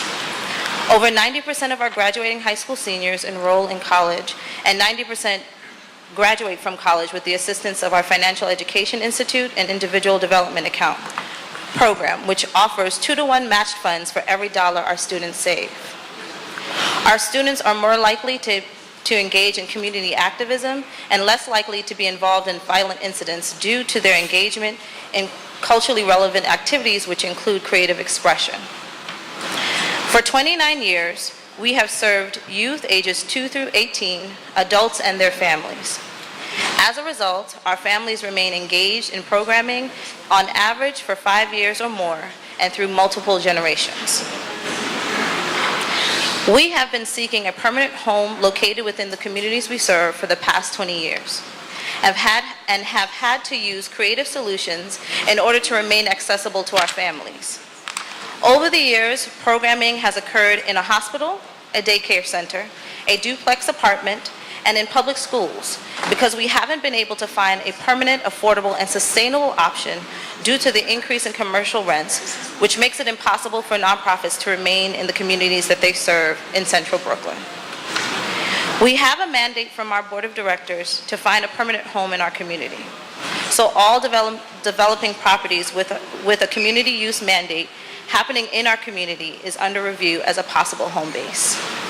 The Bedford Armory is an example of an upcoming development where local community-based organizations should be housed in order to offer programs for the residents in the community. We're excited about the opportunity to continue to provide and grow our culturally relevant programming that uses arts and culture as a vehicle to empower under-resourced communities. Thank you. Questions for Ms. Smith? Commissioner Efron. Do you have proposed space within the Bedford Armory project, or is this hypothetical? Yes, we do have proposed space. And so you have a lease, or at least a plan to have a lease? Yes. With them? Thank you. How much space are you taking? I believe it's 45 square feet. I believe it's 45 square feet, but I don't have all the specs. Thank you. Other questions for Ms. Smith? Thank you. Our next speaker for questions only is Val Henry from the Local Development Corp of Crown Heights. Questions for Mr. Henry? Yes. Please, Mr. Henry.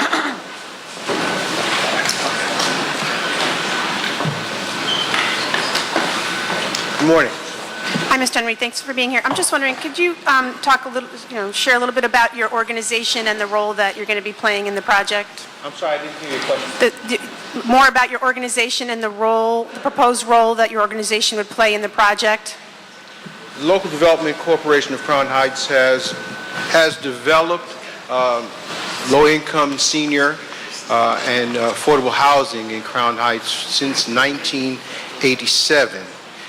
We are partnered with the BFC and Canva in running the low-income housing. And in the future, we'll provide a program to create more affordable housing in the Crown Heights area. Can you talk a little bit about your most recent projects? And so they're going to be developing it, and you're going to be consulting on the depth of affordability. Can you maybe just expand a bit on your role? Well, I would leave that to BFC to expand it at this time. We are working out those details. Okay, thank you. And we can address that in post-hearing follow-up, Commissioner. Other questions for Mr. Henry? Our next speaker in support is Maurice Reade. Okay. The next speaker in support is Jeffrey Davis.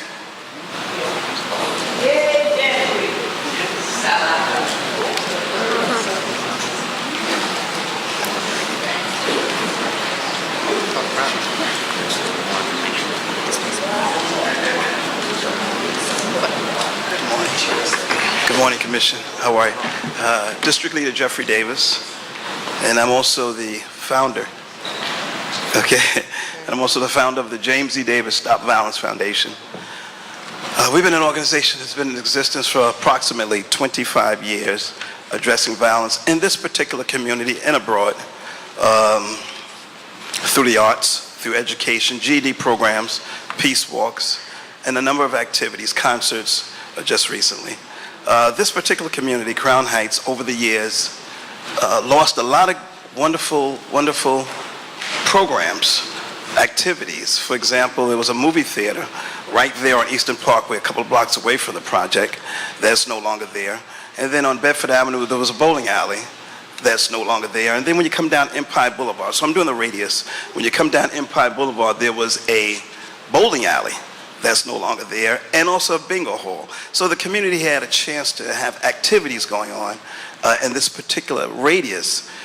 So the recreation center is extremely important because it allows the young people as well as the seniors to again become community oriented and engage. We don't have that in this particular area. As an activist for over 25 years, marching down Nostrand Avenue, which is named after my brother now, James E. Davis Avenue, we've seen the decline in violence during the 90s with the crack era because of community engagement. Now we have the opportunity. Just 2 or 3 weeks ago, we partnered with BFC, Bedford Union Armory, and gave a wonderful educational concert at Meg Evers College. We did it at Meg Evers College Amphitheater, where there was roughly over 500 young people that came out. We uplifted, we inspired, and we communicated with them about the spike in violence during Juve. Around this time, Juve is several blocks away from the Armory. We uplifted, we inspired, we did it through the arts, and it worked. On that parade route during Juve, there was absolutely no violence. We need this recreation center to engage, to help our parents, to assist our parents in raising our young people because they don't necessarily have parents. So through counseling, through a community coming together, this recreation center would be extremely important, and we can continue to address the violence. Just a few days ago on Lincoln Place and Franklin Avenue, there was a shooting where a 19-year-old young man was shot and killed 2-3 blocks from the Armory. We have an opportunity to address the violence with this recreational component. Recreational, I like to say recreational / educational component to continue to address the violence that takes place. I've been a resident of this community for over 50 years, and I've been an activist in this community, and I'm a survivor of violence. My brother, Councilman James E. Davis, was shot and killed, and we continue to address the violence in this particular community abroad. We have a wonderful, wonderful opportunity, Commission, and I ask for your support. Thank you. Questions? Questions for Mr. Davis? Thank you. No questions? No questions. Thank you so much. Our next speaker in support is Sam Clark.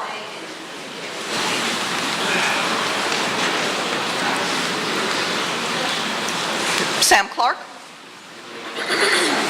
Wow. Our next speaker in support is Brandon O'Malveny.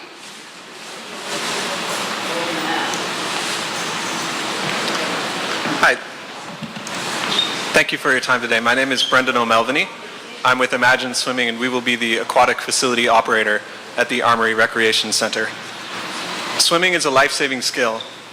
Drowning is the second leading cause of accidental death among children under the age of 15, and it's the leading cause of accidental death among children under the age of 4. Access to swimming lessons reduces that risk by over 80%. And one of the leading risk factors in drowning incidents for children and adults is a lack of access to quality swim instructions and aquatic facilities. Crown Heights is a prime example of a neighborhood in which there are not nearly enough pools and not nearly enough quality aquatic instruction available for the community. We've been partnered with Medgar Evers College for a number of years now, and we provide swimming lessons at their facility. We recently partnered with them to teach about 60 kids from the Ebbets Field houses. And we brought them in, gave them drowning prevention talks, swim lessons for free. It was a wonderful event. We're also speaking with PS 161 and Medgar Evers High School to try and work out an arrangement where we can help provide swim lessons for their students, but there just isn't any pool space available in the community. The recreation center at the Bedford Union Armory could help address this concern. And it's not just about saving lives and preventing drowning. Swimming enriches the lives of children. It opens up so many doors for them, whether that's jobs in aquatics as lifeguards or swim instructors, opening the door to college. It also, it helps get them off the streets. It gives them something positive to do. It creates a lifelong, healthy exercise habit. And from the very earliest ages, swimming lessons have been shown to enhance cognitive development, physical development, and emotional development. So we support the Bedford Union Armory, and we believe that we need to get a swimming pool in this neighborhood that the entire community can access. Just to tell you a little bit more about Imagine Swimming, we operate out of over 14 locations in Brooklyn and Manhattan, and we teach about 4,000 kids, and we've been teaching swimming for 15 years in the New York City area. We have experience with aquatic facility design and building and operation, and we're the premier swim school for children in the New York City area. Questions for Mr. O'Melveny? Yes, Commissioner Levin. Are you far enough into your discussions with BFC to know, I'm curious to know how you will relate to BFC.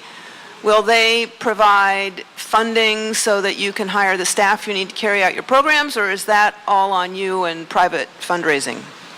We'll be working with Eric Woodland, who will be the Recreation Center manager, and we've also reached agreements and outlined in our term sheets where we've agreed to provide a certain number of swim lessons for free or low cost for the community members. There will be access to the facility all day, every day for the entire community. And yeah, I'm sorry, did that answer your question? Well, but presumably you have to pay your instructors and your lifeguards. There are certain costs that you have in delivering those services. Yes. Is BFC helping you meet those costs, or are you providing those costs some other way? So we worked with them to negotiate a term sheet that would allow us to cover our costs and operate in a financially viable way while providing some lessons at market rate, some lessons for low cost, and some opportunities for free. Other questions for Mr. O'Melveny? Thank you. Thank you. And the next speaker in support in this round is Ted Smith.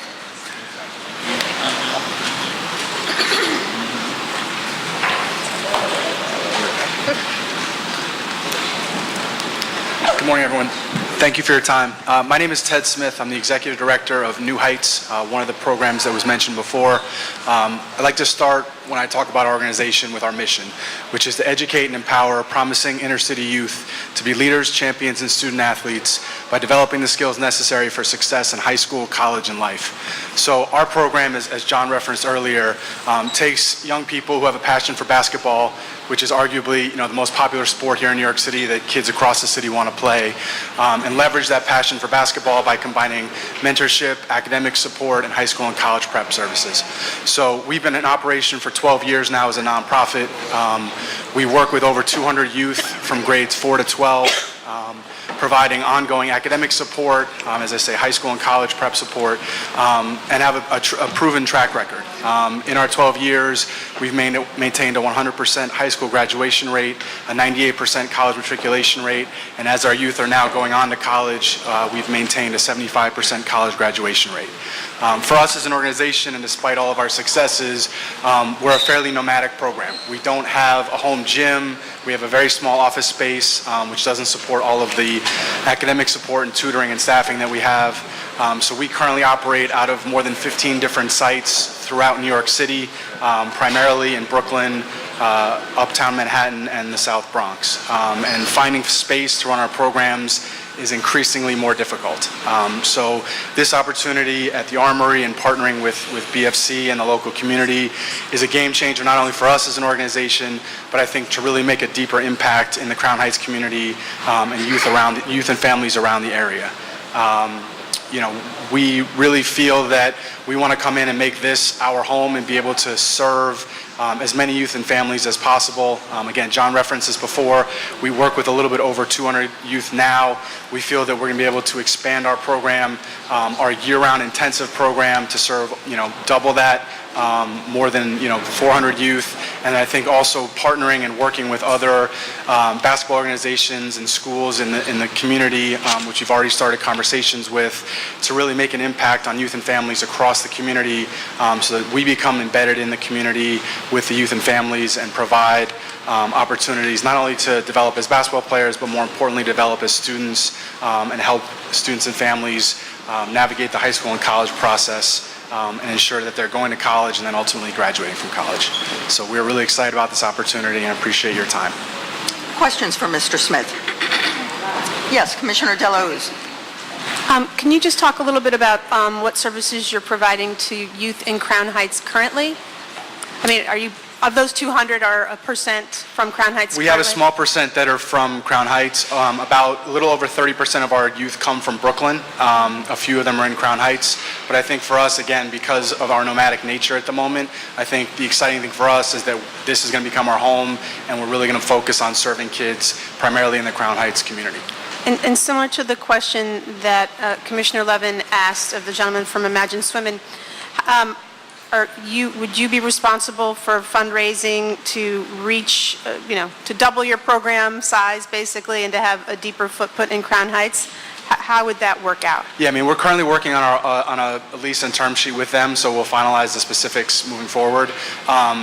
But I mean, New Heights has a strong board of directors, and I spend a lot of my time fundraising to run our current programs and have created a strategic plan for growth for us to help address, obviously, being able to serve, double, triple, 5 times more youth and families, and then obviously looking at the budget implications for us to help fundraise and offset the costs. Thank you. Other questions for Mr. Smith? Thank you. Thank you. We will now turn to speakers in opposition, beginning with Assemblymember Diana Richardson.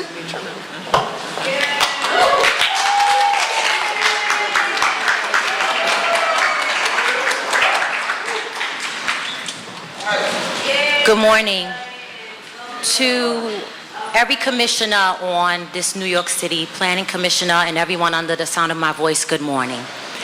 I am Assemblywoman Diana Richardson. I proudly represent the communities of Crown Heights, Prospect Lefferts Gardens, and East Flatbush. All of those communities encompass the 43rd Assembly District. I stand here before you today, yes, as an elected official, but I actually stand here before you today with a higher power. I'm a product of this community. I'm born and raised on President Street between New York and Nostrand. I was educated in this community. I am the output of what we can do when great things are possible. I live exactly 1 block away from the Bedford Union Armory. And so, as district lines would go, believe it or not, with my house physically residing 1 block from the structure that I saw as I came here this morning, it is not physically in my assembly district. It is outside of my assembly district by 1 block. But I live in the senatorial district that it encompasses. I live in the council district that it encompasses. I live in the congressional district that it encompasses. And I'm here to represent all of the residents of Crown Heights and beyond, because the truth is, what borders on one side of a district does have an impact on another side of the district, because district lines are something that community members cannot see. District lines are invisible. It's something that we understand. And so today, I will now proceed. You're going to hear from a lot of people today to talk to you about the Bedford Union Armory, and they will talk to you about the beautiful aspects of the project, how they've been able to encompass all of these wonderful nonprofit organizations. None that I have a problem with in particularly, okay? But what good is it to get this gem of a community recreational center with all of these nonprofit organizations inside of them, when the mission of the people that they seek to touch will be displaced as a result of the housing configuration of the project. Particularly, the nonprofit groups that have been added and you're going to hear from will be Time First Inc., Brooklyn Community Pride Center, Digital Girl Inc., Ifetayo Cultural Arts Academy, James E. Davis Stop the Violence Foundation, New Heights Youth, West Indian Day Carnival Association, Central Brooklyn Soccer Club, Imagine Swimming, Kings County Tennis League, and of course, my own alma mater, Medgar Evers College. Now, as a resident of this community, I could be the first one to tell you that we are in such dire need of a community center. We are in dire need. The Best Eye has the restoration. Out in East Flatbush, they have a Boys and Girls YMCA. To the north end in our community, we have a Parks and Recreation type center, but in this particular area of the community, we do not have a recreational center. So no, there is no positive place for our community to go, to congregate, to fellowship, or even a place directly for our youth to go and to attend classes. I'm also a mother of a 14-year-old son, so I get all of that. But there's another crisis that's looming in Crown Heights, one that we cannot ignore, one that with public-owned land, if we all just take a step back to look at what's really going on here, we can do astronomical things. We are amidst a housing crisis in the city of New York. I'm almost preaching to the choir as I talk to all of you because I know you know what I know. But let me tell you directly about the 43rd AD, which is right around the Bedford Union Armory. We have the second highest evictions in Brooklyn. Our people are losing their homes. A testament to this was the mayor and his 90 shelter plan. I was once homeless. There's a lot of stories to my testimony. So I'm not speaking to you. I keep throwing these things. I'm not speaking to you as a person who doesn't know how life goes. I understand what we're dealing with. But again, we need to take a step back here. We have a homelessness crisis to the tune where the mayor is opening up 90 new shelters. 90. And while the city of New York spread those 90 new shelters across different council districts, also stating that they were putting the shelters, right, placed in communities to connect people where they are coming from. Well, I'm sorry. Can we allow elected officials to speak as they want? Thank you so much. Please continue, Thank you so Assemblywoman. much. With all 90 new shelters being spread across different council districts, my assembly district, the 43rd Assembly District, took in all three. To the north end, we opened the 20th shelter. On the Kingsborough Psychiatric land, we opened up more shelters because there was some there already. But particularly what hurt our community was the city opening up over 100 apartmental unit shelter on Carroll Street and Rogers Avenue, one block away from the Bedford Union Armory. So when you talk about opening these new shelters and connecting them to the communities where the people are coming from, again, I tell you, we took in all three. We are able to get an 100 apartmental unit at a city-ran shelter, but we are not able to get 100 affordable units currently at the Bedford Union Armory.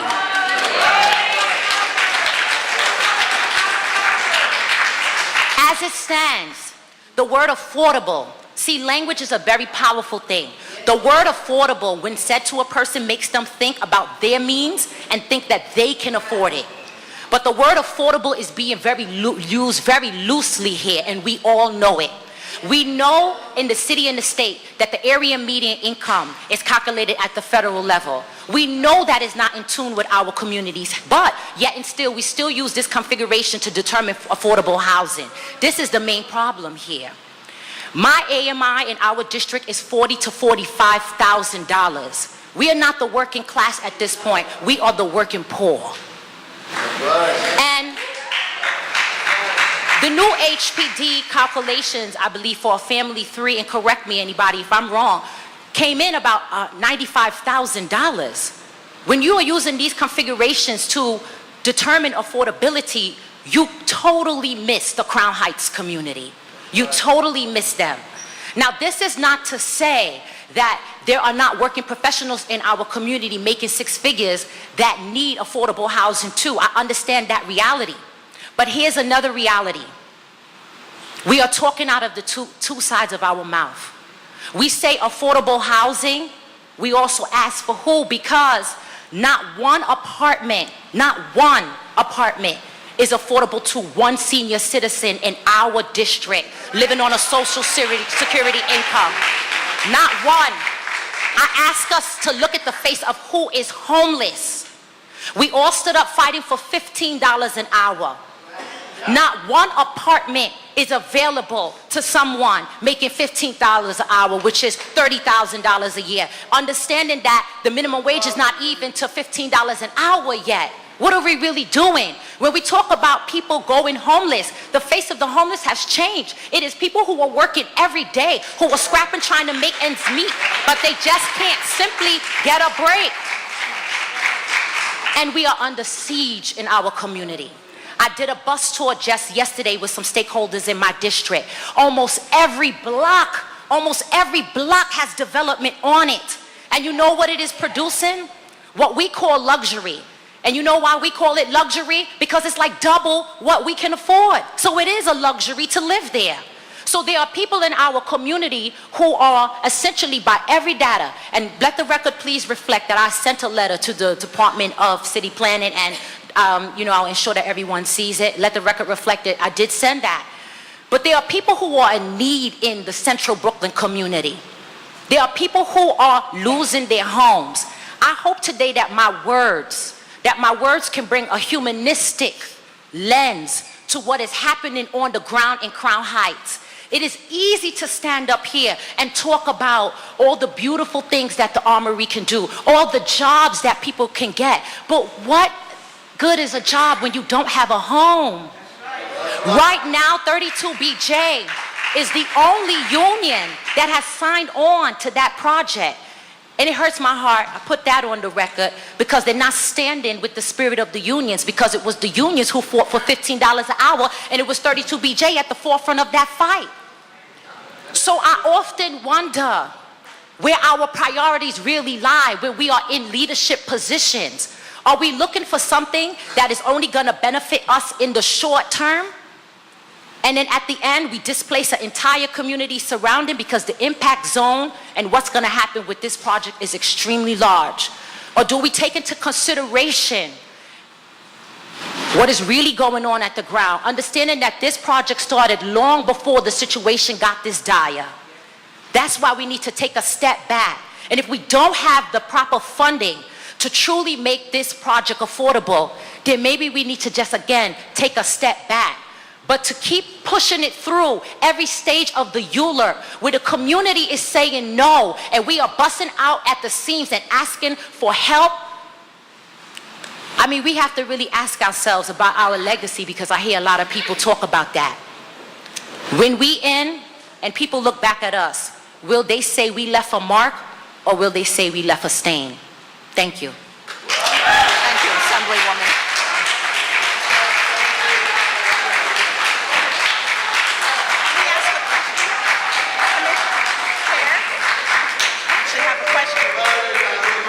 Assemblywoman, would you be available for questions from the commission?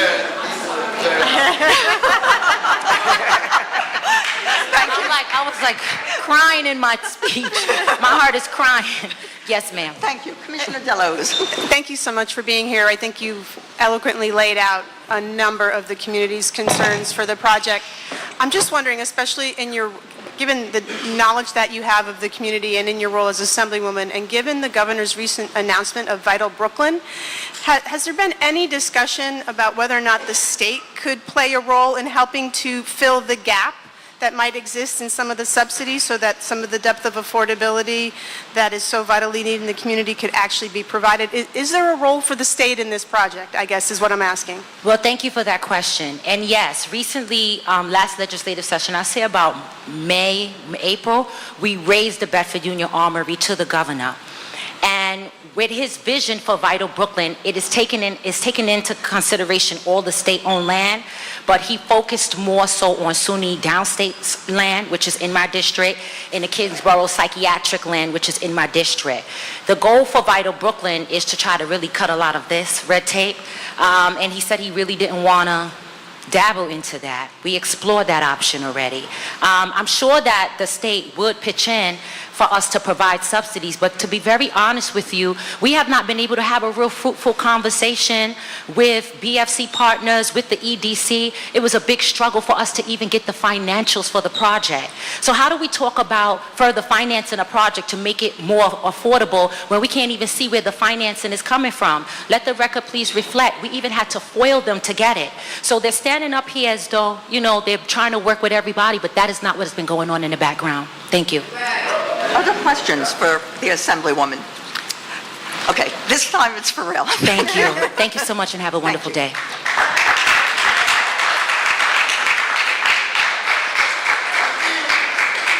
Our next speaker in opposition is Skip Roseborough.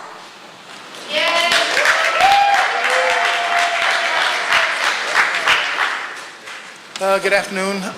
First, I want to thank everybody for having this hearing. It's extremely important. I'm Skip Roseborough. I'm from New York Communities for Change. And I'd like to preface my remarks first by saying I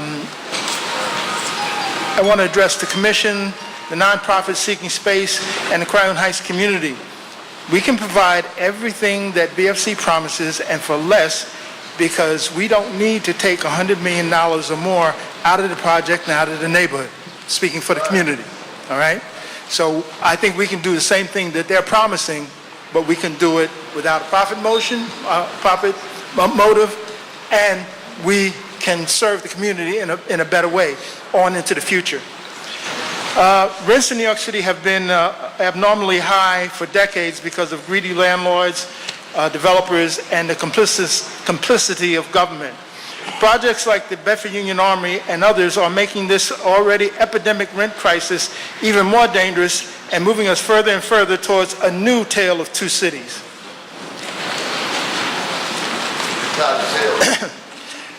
This deal is not a deal.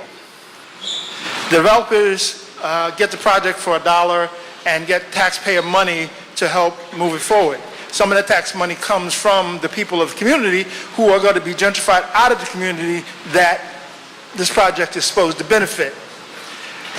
What the community gets is that they're promised a couple of small carrots, one being that they're going to get to use a sports facility for what's going to be a matter of a few years, actually, and they're going to get, nonprofits are going to have a little break on their rents. Well, both of these things, first of all, go away within a matter of, I believe, 5 to 7 years, okay? But that really doesn't matter, because as the rents go up from this project and all around the project, those in the community aren't going to be there to use these things anyway. So it becomes kind of a ridiculous promise that, you know, you want the community to fight for something that they're not going to be there to use, okay? So the idea that this project is going to benefit community and families is really ludicrous, because these families will be gentrified out of the neighborhood by the same project. It makes no sense whatsoever, all right? We assume that this commission and other agencies have a responsibility to prepare the city for the future and try to improve the lives of current residents. On the first part, the rapid acceleration of rents that this and similar projects will bring will make huge swaths of apartments and communities unavailable to most New Yorkers. On the second part, it cannot be considered an improvement to the lives of the current residents when I believe 80 to 95% of them are priced out and gentrified out of the community that they've kept alive and vibrant for more than half a century. Now, I understand it's difficult to go against the powers that be when you are employed. In my many years of life, I've had a number of jobs, and as a Marine, both stateside and in Vietnam, so I know it's very hard to go against the prevailing winds. But I'm hoping that this commission will side with the Crown Heights community, allowing them to form a land trust where they can do right? To form a land trust where they can do all of the things that BFC promises, all right? Where they can decide. Okay, all right. wrap it up quickly, thank you. Where they can decide their own future, what rents will be, how much will be affordable, and whether they can stay in their own neighborhoods. Thank you. Thank you. And Mr. Roseborough, there may be questions, if you wouldn't mind. Questions from the commission for Mr. Roseborough? I'm sorry. Yes, Commissioner De La Hoz. Hi, Mr. Roseborough. Thank you for being here. I'm just wondering, thank you for being here. I just wanted to follow up on something that you said. So either EDC or BFC have represented that the reduction in rents for the nonprofits or the discount for the recreational facilities is for a short period of time, only for 5 to 7 years. Is that what you're stating? I thought I heard 7 years at one of the meetings. The project manager, when I addressed that at another meeting, he said that wasn't true. Okay. I'm not so old that I can't hear well. I've also heard that someone asked him a question at one of the meetings, and I thought, and I may be wrong in this, I'm trying to find out, that they would take $100 million a year out of this project. That's awesome. That's astronomical. I almost can't fathom it, okay? But if you're going to take, if that figure's true, if it's half of that, if you're going to take $50 million out of that project a year, why are you offering the community the use of a sports facility and little low rents for nonprofits? So that's what the community gets. BFC gets $50 or $100 million a year out of the project. That's not a deal. Okay. Thank you. Other questions? Okay. Our next speaker in opposition is Rachel Rivera.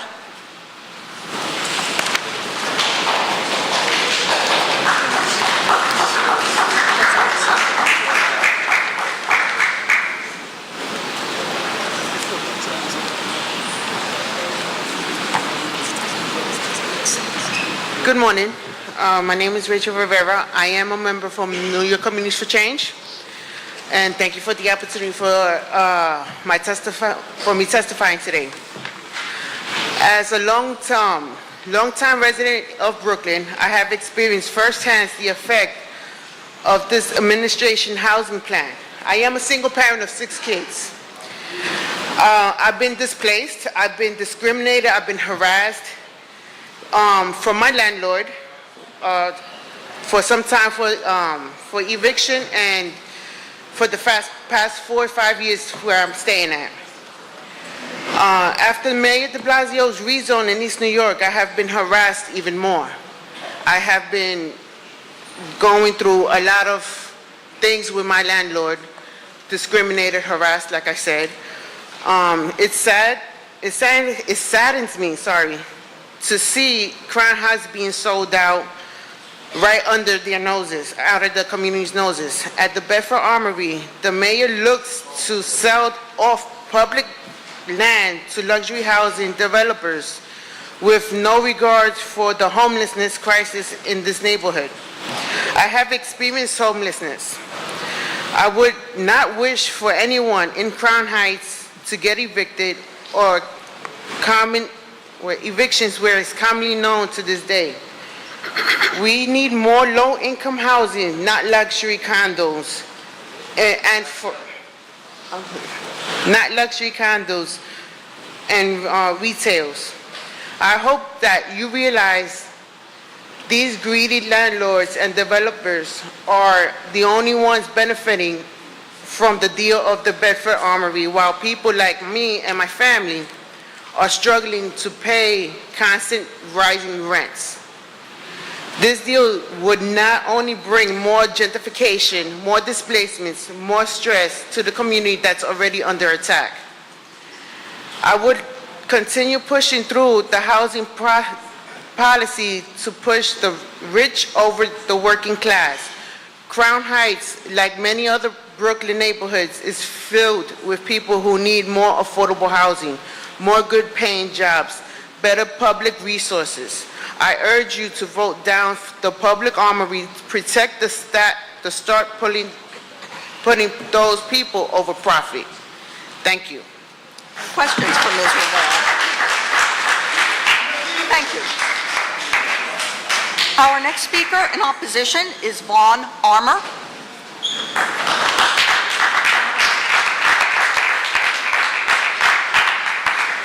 Good morning. My name is Vaughn Armour. I'm a member of New York Community for Change. I'm a 17-year resident of Crown Heights.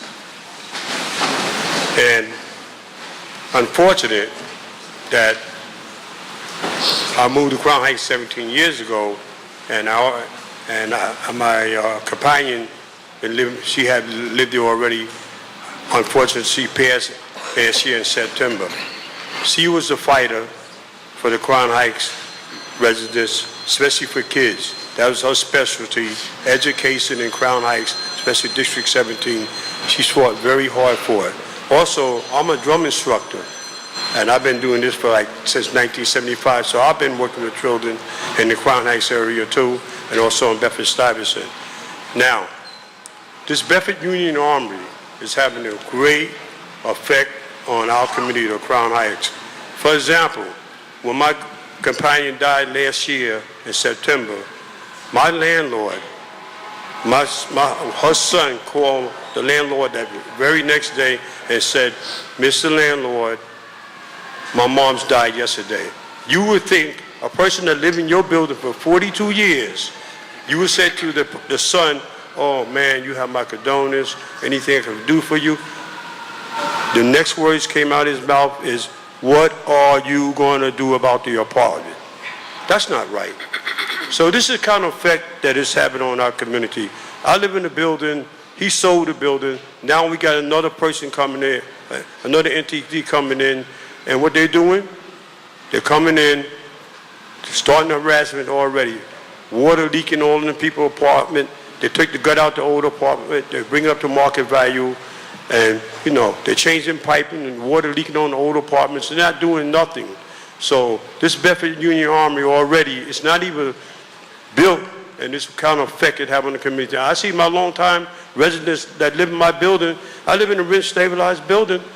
Another 3 or 4 years, they'd be gone. They'd be destabilized. And I see people that live in my building, they're fed up, or they get forced out, or they just get tired and they move on out of the community. Now this Bedford Union Army, again, always offering about this gym. Let me tell you about a gym and how it's supposed to stop crime. There's a center in Brooklyn called St. John Center, and around it is the Albany Projects, and they have not stopped no crime. So that nonsense that we're going to put this here, it's going to cut the crime down, that's nonsense. And for a person that fought for the community, my companion, her name is Barbara Simmons. Just this Saturday, the city council renamed my block after her, called Barbara Simmons Way. So this would happen. We have people in our community, love our community, dedicated to our community, and go out and fight for what's right for our community. And that Bedford Union Army with a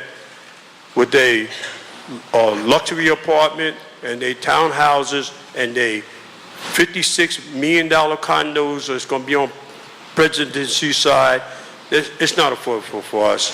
And like Diana Richardson brought out, nothing for the seniors. I'm a senior, and some of y'all up there are seniors. So to me, it's disrespectful to the seniors that live in the community. So Bedford Union Army is not good. So BFC, bad for Crown Heights. Questions for Mr. Armour? Our next speaker in opposition is DJ Waletsky.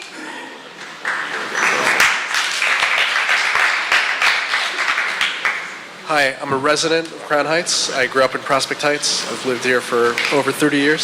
Speak into the mic. Sorry, can you hear me now? Is that a little better? That's better. So I'd just like to raise some points. The developers failed to mention the price of the market rate rentals. One example would be $3,700 for a 2-bedroom apartment. And that far exceeds the market rate of the neighborhood. And this is the explicit stated goal of the project, is to move the market and change what BFC calls an emerging neighborhood. That's what they do. Jordan Press earlier explained that the primary concern of the project is to be financially feasible, and they say that it will not be feasible without the key financial contribution of the condos, Per the developer, they're only willing to fund the recreational facility through the sales of those condos. And even then, the rec center itself is subject to market rate pricing. We don't know exactly what they're going to charge for it, and the legal obligations of the developer and the operators of the rec center are not exactly clear. This project has been voted down by every representative body in the ULURP process. It's been voted down at every stage. There's a reason for that. There's also, which has not yet been mentioned, a 1.2 acre asbestos roof. And there's no accommodation for the additional cost of safe, responsible removal of that asbestos. We can only assume, based on what BFC has said, that this is going to result in the reduction of affordability in some of the residential units or the commercial space. BFC has talked about an ongoing dialogue because they've yet to give the community an acceptable plan. This is the evidence of how amorphous the plan really is and why there needs to be a restart of the whole ULURP process and a new plan. What they've given you, what this proposal is a chimera. It's ever changing. The council member has changed her tune due to the pressure of the people in this district. She was pressured by her constituents into campaigning on killing this deal. People are going to lose their homes. There's a reason this is so unpopular, and the community benefits described might as well be on Mars if the people in the community are being displaced. They can use a recreational facility anywhere else, because if they're going to be displaced, miles away, potentially even to another city, these community benefits don't mean anything. That's my testimony. Questions for Mr. Walensky? Thank you. Thank you. Thank you.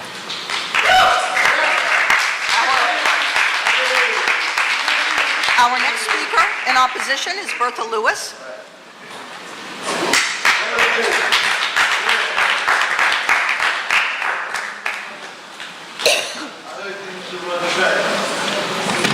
Thank you for having this hearing here today. Are the BFC representatives still here? Could you raise your hand? Ma'am? Good. Ms. Lewis, if you I wanted could to address make the sure commission. Thank you. that they were still here because we sat through all of their commitments, and I think that they should continue to hear us. Good morning to all of you commissioners. Some of you I know, some of you I don't know. But I have to say, it is a shame that we are even here to discuss this today.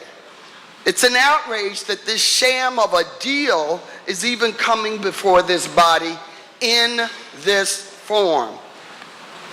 And it's yet another example of why the mayor is putting the needs of the people who funded his campaign above the needs of the people who elected him. Market rate equals luxury condos.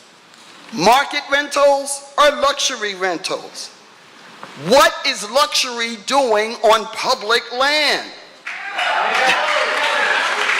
We don't just say no, we say, oh hell no.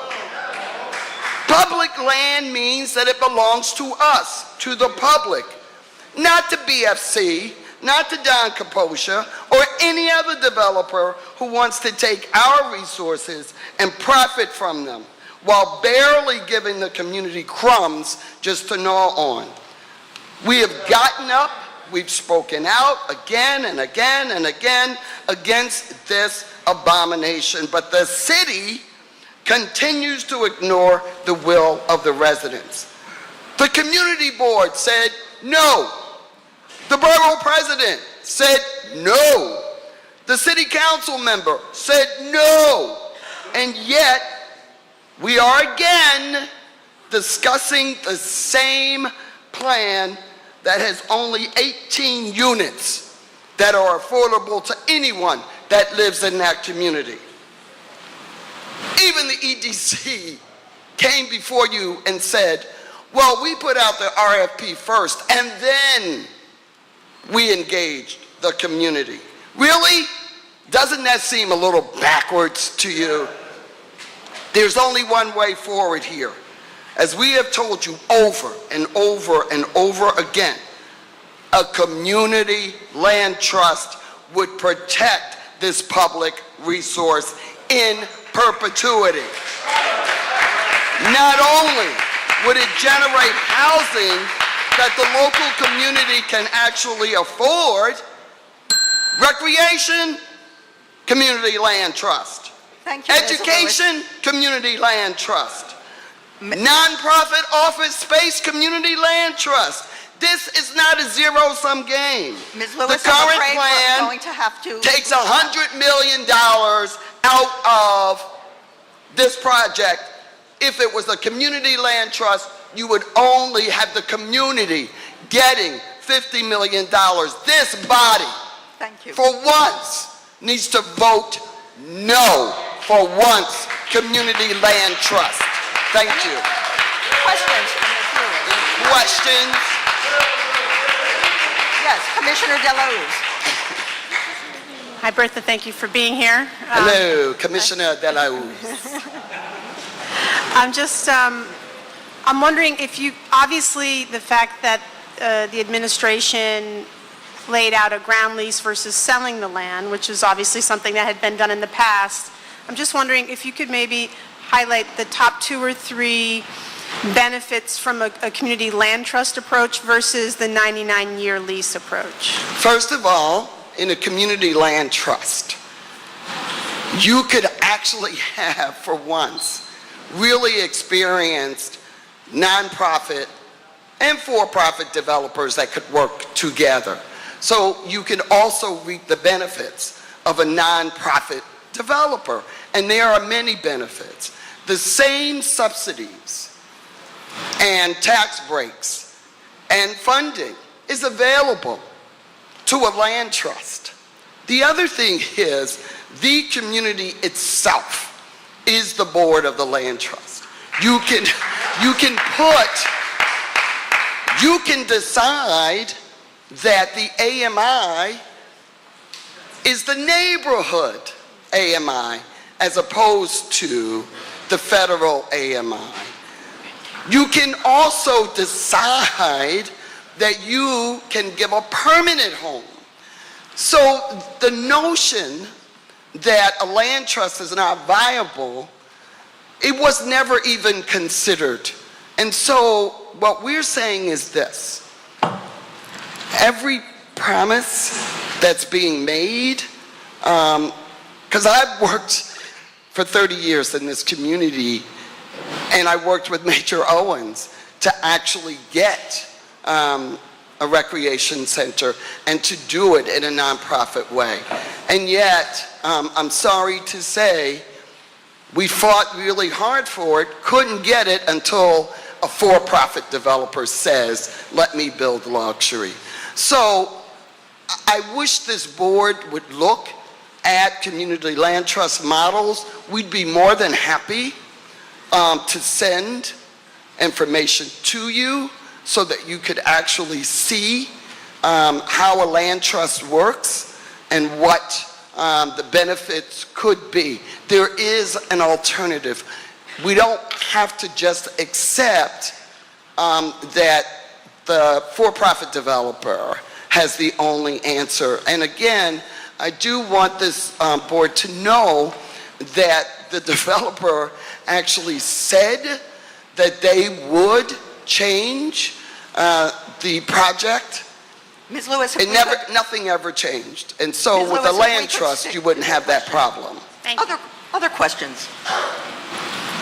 Thank you for your testimony. Okay. Thank you.